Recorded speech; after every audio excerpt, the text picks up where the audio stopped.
Hello বন্ধুরা, সবাইকে শুভকামনা। আজকে আপনাদের জন্য নতুন একটা রেসিপি নিয়ে এলাম, চিকেন ফ্রাই। তো সবাই লাইক, কমেন্ট, সাবস্ক্রাইব করে পাশে থাকবেন। তো আমি চিকেন ফ্রাইয়ের জন্য 5 পিস চিকেন ভালো করে ধুয়ে একটি বাটিতে রাখলাম।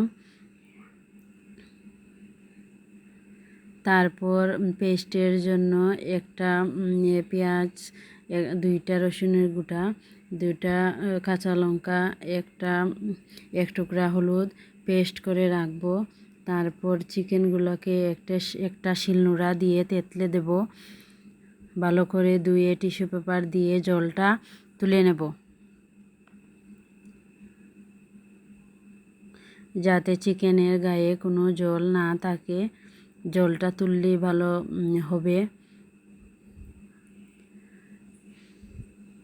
এখন জল তুলে সাইড করে রাখবো।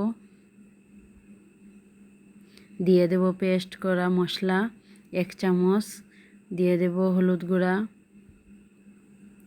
দিয়ে দেব মরিচের গুঁড়া, এখন দিব স্বাদ মতো লবণ। দিয়ে ভালো করে হাত দিয়ে মশলাটা চিকেনের গায়ে ভালো করে লাগিয়ে নেব।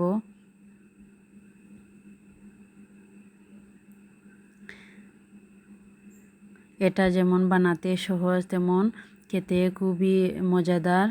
তো এখন এক সাইডে রেখে দেব 5 মিনিটের জন্য।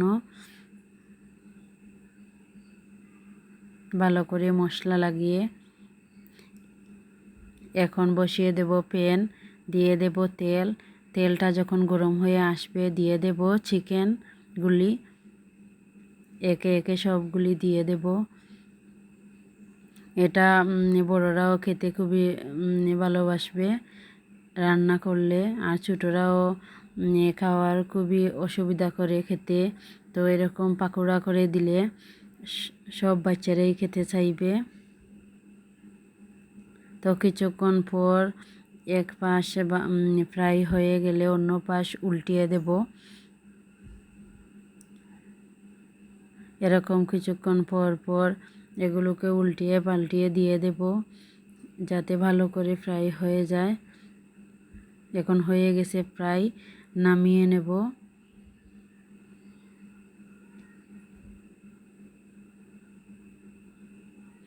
তো এখন দিয়ে দেব টমেটো সস, আর দিয়ে দেব ভেজে রাখা কিছু পেঁয়াজ রেখেছিলাম টেস্টির জন্য, এবং দেখতে খুবই ভালো লাগে। খুবই সুন্দর একটা কালার এসছে। তো সবাই দেখবেন, কমেন্ট করবেন। ধন্যবাদ সবাইকে।